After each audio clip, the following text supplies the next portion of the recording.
Welcome to RFA Convention 2025, where we celebrate trucking.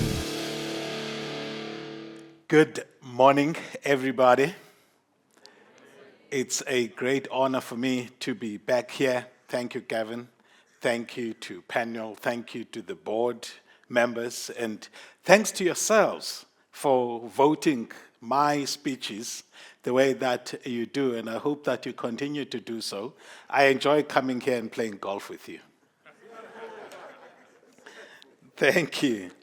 So I thought today what I'll do is listen to what everybody has said, and note what they've covered, and cover what they have not covered. So Gavin dealt with trucking. Thank you, Ricardo. He's dealt with trade. And what's left for me is the transformation part. So that's what I'm going to be looking at today. And I thought the best way to do it is to tell stories, just like my grandmother used to do. One of the major things that have happened throughout Southern Africa is a great migration of Abantu, or what is called the Bantu. Okay, Abantu. Now, this migration, just to put my fellow Abantu at ease, did not happen at the same time as Jan van Riebeeck lands at the Cape of Good Hope. It happens in a period of about 2,000 years, from about 1,500 BC to about from about 1,500 BC, so 4,000 years ago, 1,500 BC to, I think, by the year 1,000, there's already, according to Jeff Perez, an established settlement of Abantu in the southern part of Africa. But one of the things that are worth noting is that movements in Southern Africa were not always unidirectional. And if you're wondering what he's on about, I'm starting this conversation on a discussion about the peopling of South Africa, the population of South Africa. And I'm going somewhere with this in terms of the current debates. So that migration is not unidirectional. For example, during the time of, I think in the colonial period, you have the Great Imfecane or Difaqane that takes people from here all the way to Malawi, the Ngoni people, all the way to Zimbabwe, Amandebele, and the various countries in Southern Africa have got a lot of people who identify with each other across national borders. So the point I'm making is that the major transformations, at least in the past 4,000 years in this part of the world, have been transformations of the movements of people to and from South Africa.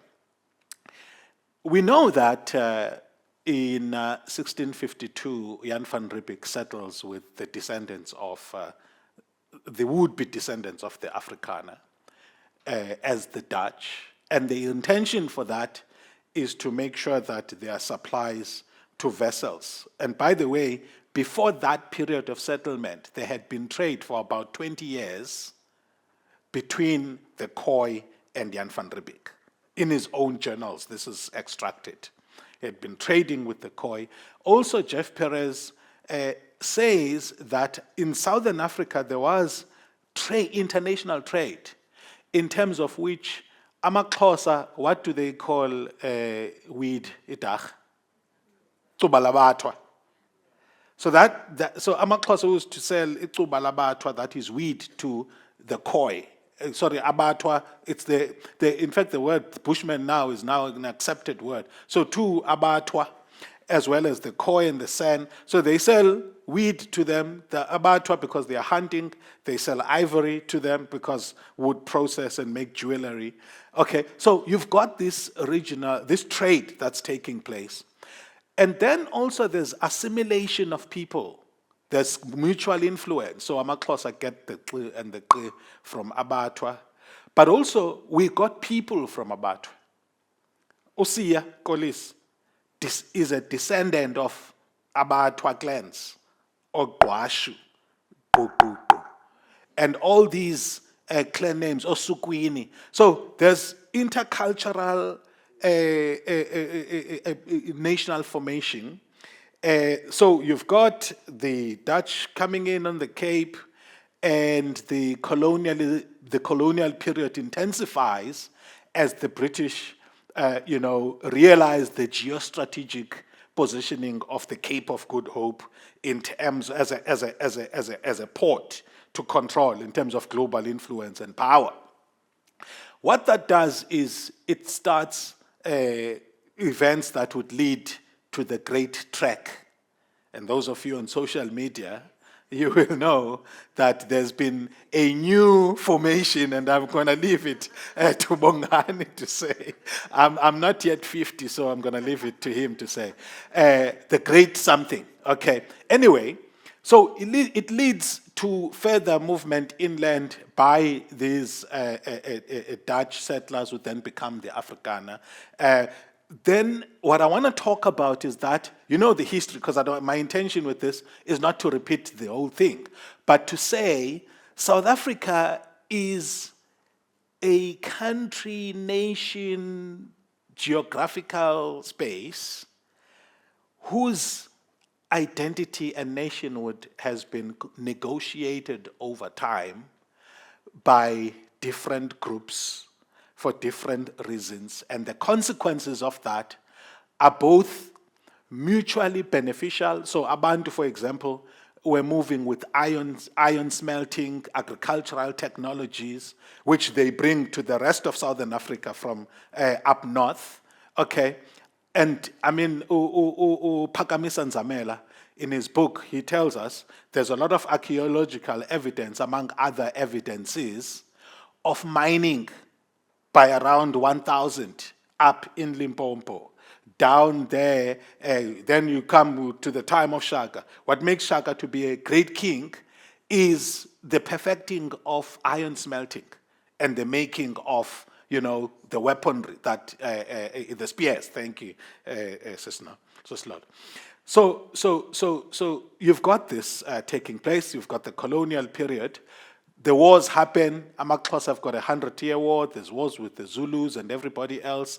The Pedi, King Sekhukhune, and the land is being rearranged. Okay, so you've got this taking place. Now, a few things happen for me which are important for emerging ideas about nationhood in the country. You have an early colonial educated elite among Africans, represented by the composer of Nkosi Sikelel' Africa, for example, Enoch Sondonga, who writes Nkosi Sikelel' Africa. And then Tiyo Soga, to your right and on my left. Now, these early intelligentsia begin to imagine nationhood beyond the ethnic group and that offensive word, the tribe, and start writing about not Nkosi Sikelel' Maxhosa, but Nkosi Sikelel' Africa. God bless Africa. Tiyo Soga writing about the common destinies of African peoples. And then from this generation, early generation of mission-educated people, this is early 1800s, mid-1800s, you then get another generation of what Tembeka Ngcuka Itobi, the lawyers that start writing constitutional principles, and they are effective and inspire the formation of the African National Congress in 1912. In that whole period also, We know that we see the war, for example, the South African War, that includes the republic, the Boer republics and the English republics, the entire Cape Colony, and how those attempts to, again, grapple over the influence of this land after the discoveries of diamonds and gold, create schisms. And how those schisms are resolved in 1909-10, the formation of the Union of South Africa. Key about that is that the Union of South Africa is formed to try and resolve the national question, at least for white people. And then the native question gets deferred to some other time later. And by the way, the people who are leading this process are great thinkers. It's not people who are, vengeful politicians.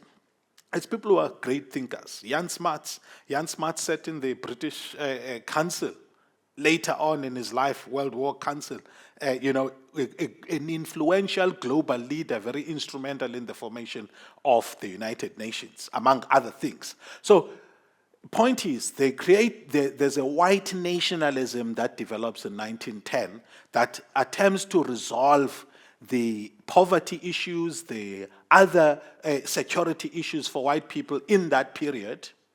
And then the African nationalism then develops as a political vehicle as a response to that. African nationalism, its early version, which I had explained, Ofotatu Soga and others, starts, these are ministers who are evangelizing, are studying overseas and all of that. They start in that interwar period to bring the intellectual work to imagine the existence of South Africa beyond the ethnic groups, as I mentioned. The later African nationalists, that are there in the formation of the African National Congress in 1912, are carrying that idea. When they are forming the ANC, they are not saying we want to go back to the independence of AmaXhosa, AmaZulu, and everybody else. It's a nationalist movement. Its aspirations are aspirations of a united country. And then in the 40s, for example, when they write the document, The Africans' Claims, it's the first, according to Tembeka Ngcukaitobi, written, list of a Bill of Rights type of writings as part of contributing to the shaping of the polity of South Africa, to say there is a reality that is inclusive that we can all imagine beyond the narrow groups that are in power or are seeking to be in power. So they write the document in the 40s, The Africans' Claims. So I'm saying this because later on, when the ANC during the negotiations is sort of nudged into constitutionalism, a lot of the younger generation today on social media write as though this was a process that led to the duping of the ANC or the outsmarting of the ANC from its revolutionary ideals to selling out in a constitution. Whereas from the 40s already, the intelligentsia that were writing about what South Africa would be after liberation, they were writing about, in Tembeka Ngcukaitobi's words, not for a world before 1652, but for a world post-1652. In fact, Prof. Ngcukaitobi says this after looking at a case argued by Pixley Isaka Seme all the way up to the Constitutional Court, where he was negotiating property relations in South Africa at the time, in the 40s, and is writing about property relations in ways that accommodate everybody, that are thinking through property relations for an inclusive country where black and white have a right to own property and can share the land. Then we move to the apartheid season. There's a development of a particular kind of nationalism, Afrikaner nationalism, that becomes in power, that gets into power.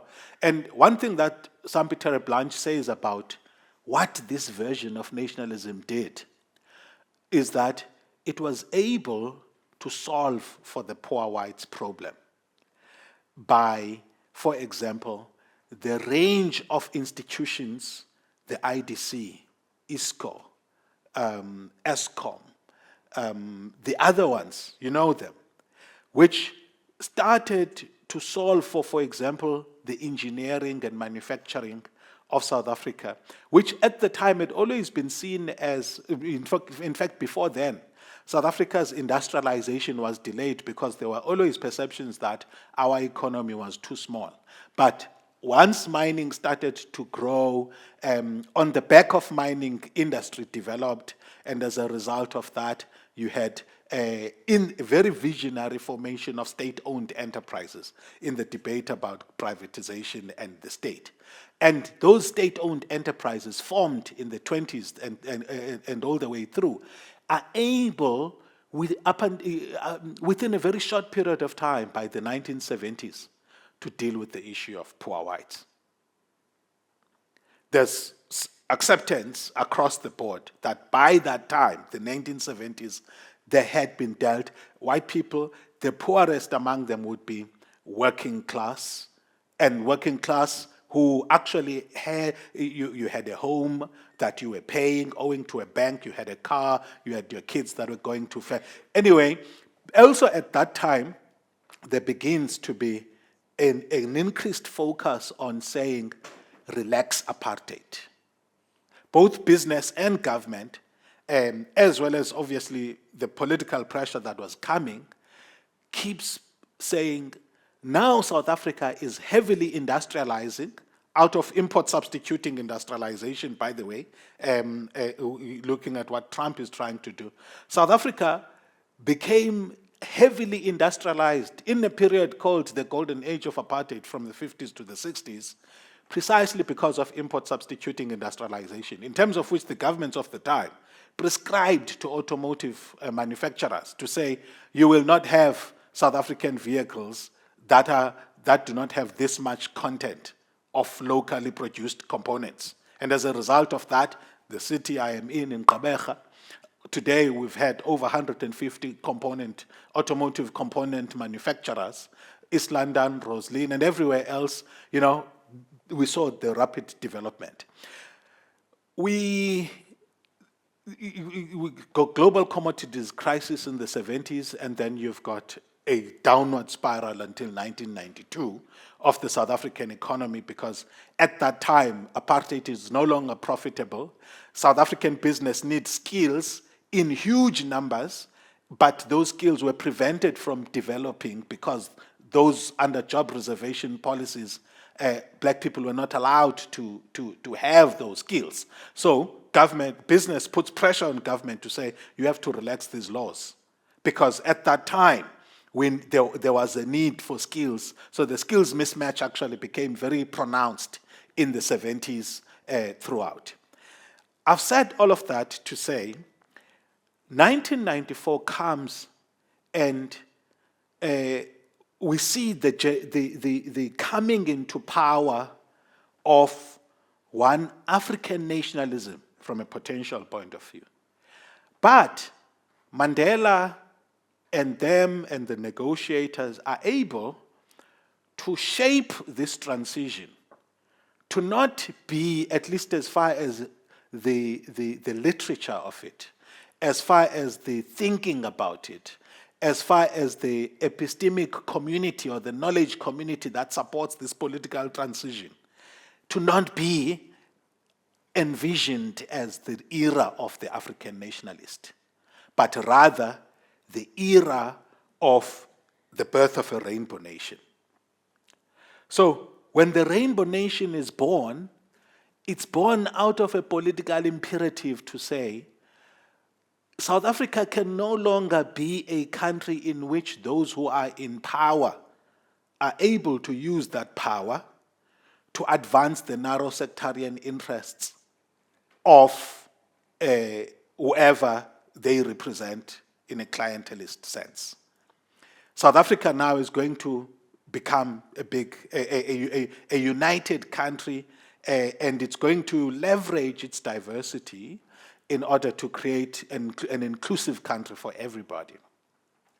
This is the ideal, and Mandela, embodies it, is able to attempt to deal with the anger that's there among people that were wanting to wage a full-blown liberation war and, have a victor through the barrel of the gun and waltz into union buildings and govern it according to, the interests of black people and the exclusion of white people, and in fact driving them to the sea.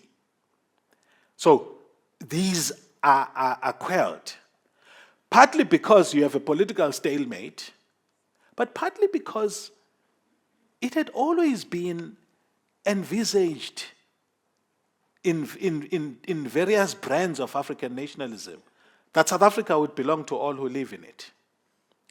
And so it's been 30 years of implementing that process, and the question remains as to what happens now. And in fact, this question is imposed to us or is amplified by the rise of, I call it a plutocracy in the White House. Some people are calling it a clawback of white supremacy in the White House. These are voices from within the US who are saying this. But also, when you look at it, it's not just a racial issue, it's also a global economic structure issue, in terms of which Donald Trump, for example, is undertaking policies which in the 90s, leaders in the developing world wanted to implement, but they were told by the IMF and the World Bank that they couldn't, because these were not policies that were sound from an economic point of view. Because remember, this is an era immediately post the fall of communism. The consequences of all the struggles that I have explained, in the long history that I've explained, were that at the time of attempting to construct this truly united country, you had mass poverty. And Colin Bundy writes in his book, A History of Poverty in South Africa, to trace how in those periods of the development and settlement of the country, attempts were made to engineer mass poverty, because initially South African mining, first agriculture, then mining, needed vast amounts of cheap, black, and docile labor in order to build South Africa. Okay, so that's what you needed at the beginning. As a result of that, a period of manufacturing poverty en masse was undertaken. So that's what you have at the beginning. South Africa became a highly industrialized country by the time from way back, and part of it thanks to the visionary work of Jan Smuts, who told mining that we're going to take a majority of the profits from here and we're going to build infrastructure. And it took that, and even up to the 1980s, in fact, the greatest contribution to income in South Africa, public income, came from mining. About 45% in the 80s. Also, there's Charlie Stride, who is a retired chartered accountant, who says that corporate income taxes in South Africa were always higher as a share of state revenues than private, the taxes that you and I pay. That obviously has shifted. Now our income taxes as individuals go up to about 45%, and corporate income taxes are 28 to 27% now.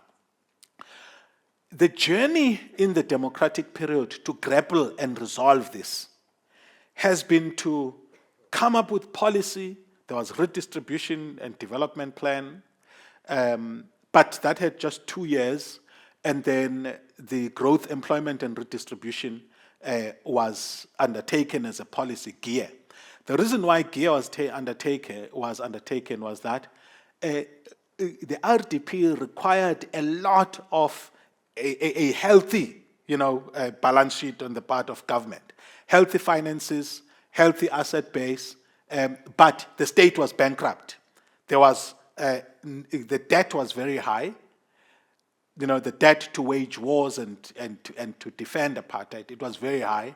Among other things, debt to run state-owned enterprises. So you needed a policy that balanced between redistribution as well as the imperatives to stimulate the growth of the economy, but while also reducing debt. So GEAR was implemented.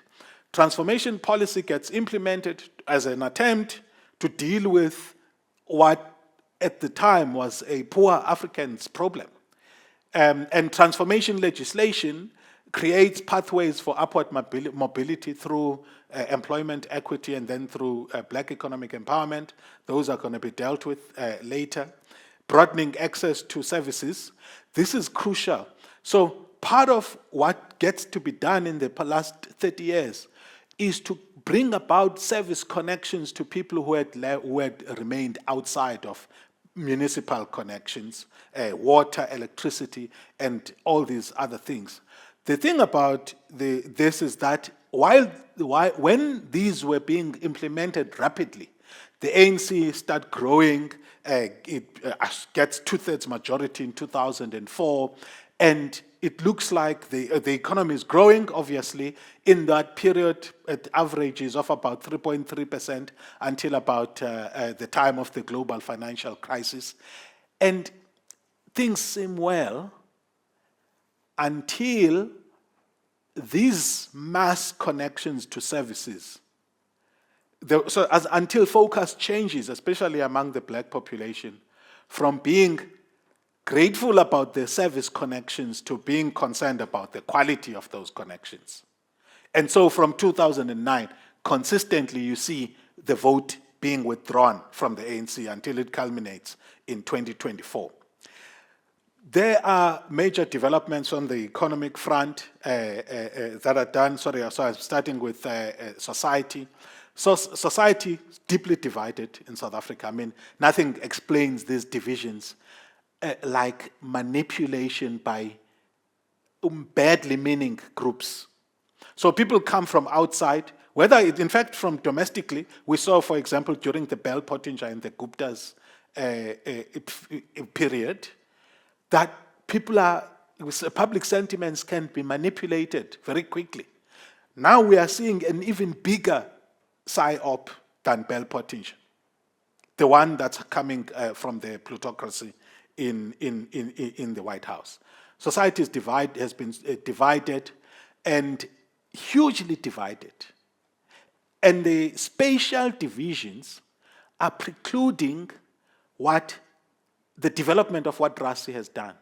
But the good thing about it is that none of these have actually culminated in these divisions being successfully exploited by political elites.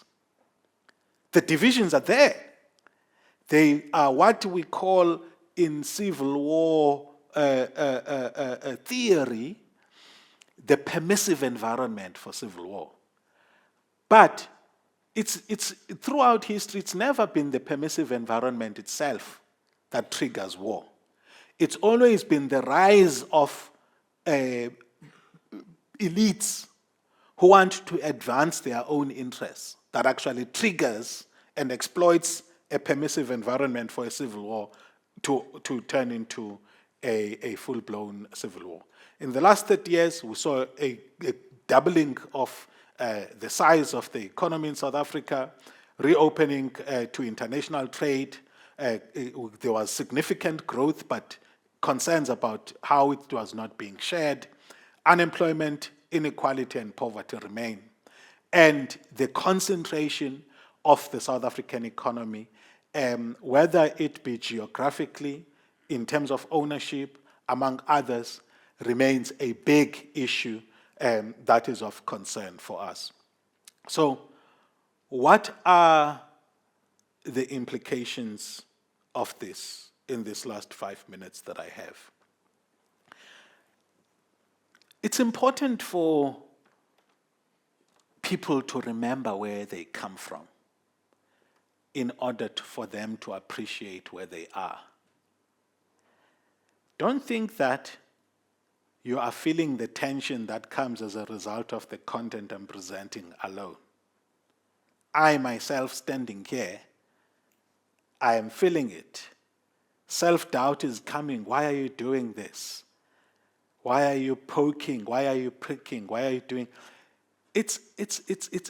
I'm feeling the tension, okay? I can feel the tension in the room. But there's a saying in isiXhosa, siphola ngokuthunukwa. I've probably been saying it in previous years. It says it heals by being pricked. A wound heals by being pricked. Or when you dress it, you're actually making it painful because you're touching it.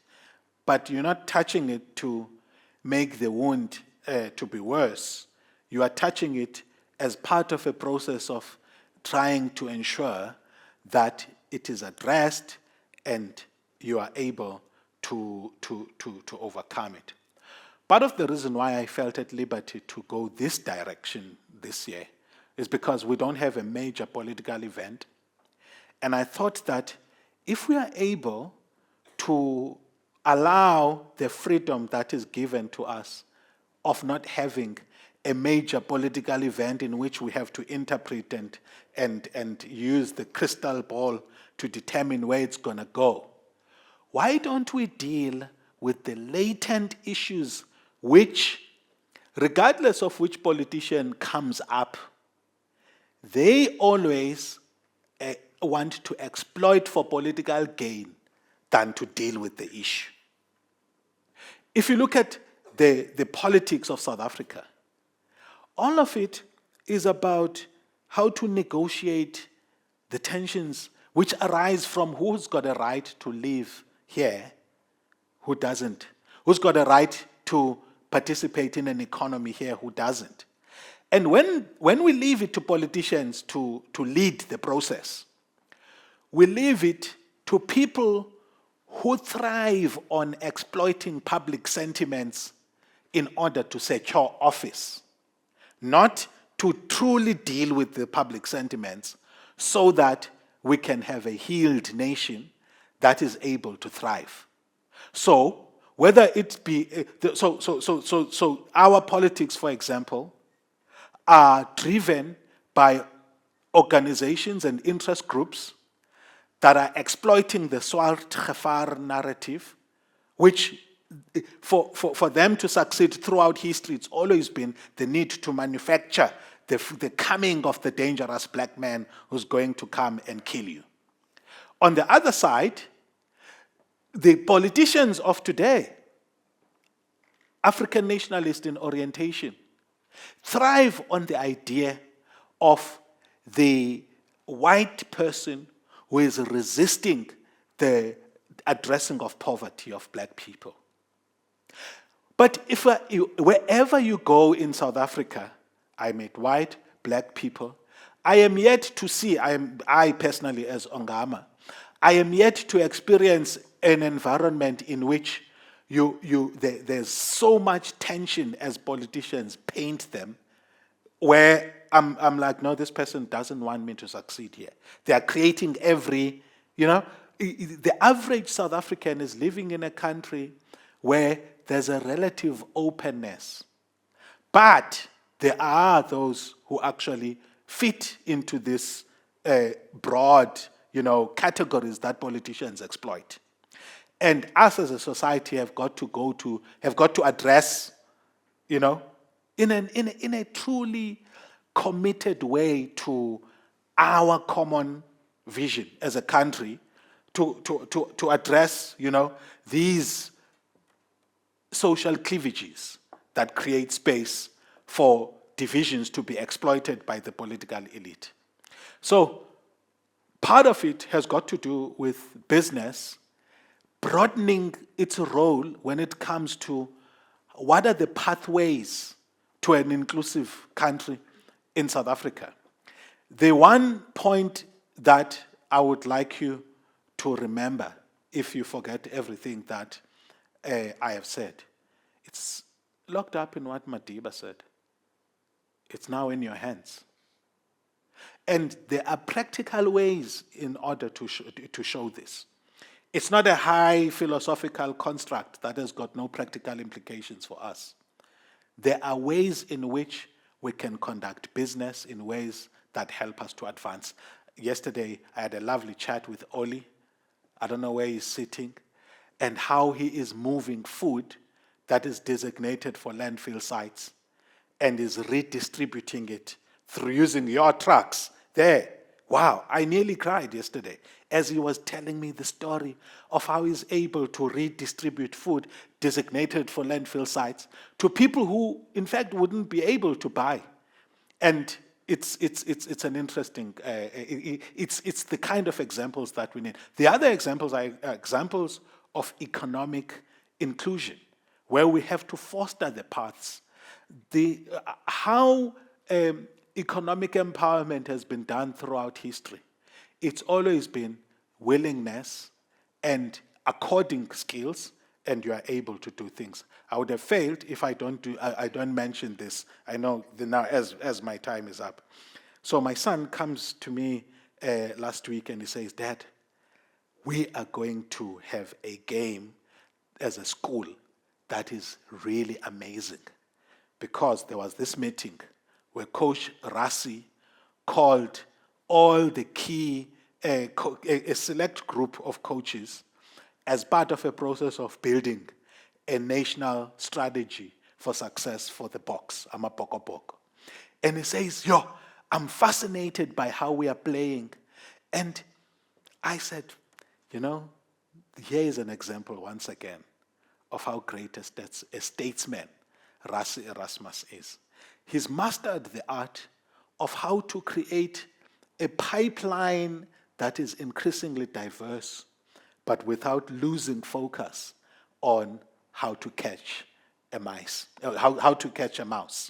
how to build cats that can catch. So he's building competencies to catch mice, and he's doing it in a way that, to me, if we learned anything from Ras, it's the idea that there's space for everybody. And we can use the various processes of developing that space so that we create pathways for people to succeed. Thanks a lot. That's all I had to say for you. And the politics and everything else, in terms of the future, I believe it was dealt with by both Gavin as well as Ricardo. Not so fast. Not so fast, Ongama. You've painted quite a picture around the past that we come from. There are a couple of questions that refer to what happened in the Oval Office this past week. And perhaps my overarching question to you is this. One of the extraordinary moments I had in observing that conversation was where almost everybody who represented South Africa in that room, whatever the detail of their explanation, their point to the whole world was this uncontrollable crime problem, right? And you can couch it in terms of unemployment, you can couch it in terms of poverty as to the reasons. We can also look at the failures of, state-owned enterprises and the delivery that was supposed to happen, whatever the reason. And I just thought, in terms of the narrative about who we are as a country, how do you respond to that? Because it seemed to me that whatever people were explaining, the one thing they were all saying, we have this uncontrollable crime problem, and no one was talking about what our ideas to solve it would be. Yeah, can you show my presentation, please? I just want to keep it on the last slide. So, Bongani, what I appreciated about South Africa, we went there to deal with narratives, but we didn't go there with a view to shutting every other opinion about how complicated we are as a country. And this is the idea I want to talk about, vulnerability. So we did not go as a country to hide the areas in which we are vulnerable. When Retief Goosen shared the true story of the killings that he is familiar with, a lot of people were upset by that. And I thought, this is narrow. We are there not to stage manage and do a PR exercise. We are there to cut deals, and authenticity is the best way you can do it. Yes, indeed, we do need to find ways in which we are going to deal with crime. I think the examples that they cited, particularly Johan Rupert, for example, the tech-driven approach to dealing with crime. We've got, yesterday I played golf with Laurie, who's had experience and in fact supporting your sector in investigations, protection, among other things. Babu Mkwanas, I don't know where they are sitting. But it's amazing when I was listening to him explaining some of the skills that they have, some of the skills that they teach police, men and women.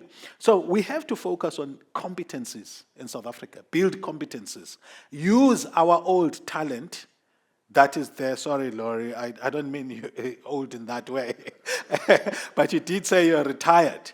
So I was fascinated when he was telling the story of how they are transferring some of their knowledge. So let's leverage now. It's time that we craft a truly united country today where we take skills of veterans, white or black, and leverage them for our success.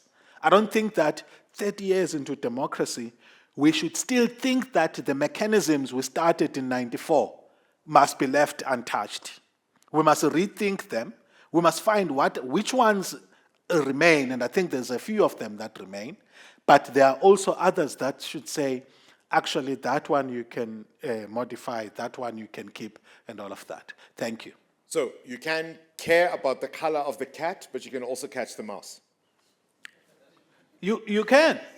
Look, in South Africa, because remember now, for the cats, no, you can't. Okay? But among people, if you've had a history of engineering things according to people's color, one way or another, the same way that we're the most unequal country in the world and therefore our taxation is the most regressive in terms of, people who have money in South Africa pay a lot of tax. That's because we have a lot of inequality. A country with 300 years of racial engineering somehow is going to have some race-based ways in which to correct. But the proviso should be, we shouldn't create a black African nationalist system in terms of which you get jobs because you are black and not because you are competent. You know what I mean? There should be a difference there. And that's what I'm saying. You can care about the color of the cat, but also catch the mouse. Thank you very much to Ongama Mtimka.